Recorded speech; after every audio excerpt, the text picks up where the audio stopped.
তো আমি চলে আসলাম মায়াপুর, এসে আমার সেই স্বপ্নের দোকানে।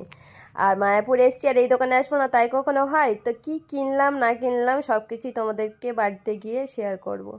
তো দেখো মায়াপুর থেকে আমি কি নিয়ে এসছি, এই যে, যেটা আমার ফেভারিট জিনিস। বাড়ির থেকে এটার জন্য কান্না করে গেছি, ঠিক আছে। মায়াপুর যাওয়ার আগে আমি সুমনকে বলেছিলাম যদি এইটা না কিনে দাও তাহলে আমি কিন্তু যাব না। তো দেখো, এই যে গুপি ড্রেস, তোমাদেরকে দোকানে দেখাতে পারিনি, তো বাড়ি এসে দেখাচ্ছি। কেমন হয়েছে ড্রেসটা বলো? গুপি ড্রেস, এই যে।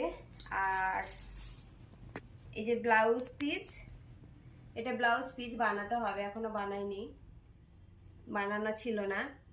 আর এটা ওড়না, দেখো।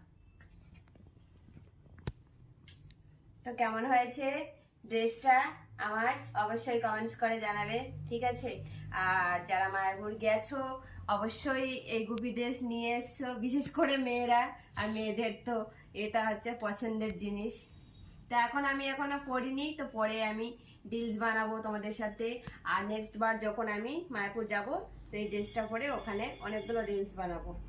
তো কেমন হয়েছে কমেন্টস করে অবশ্যই জানিও কিন্তু, ঠিক আছে। তো চলো টাটা।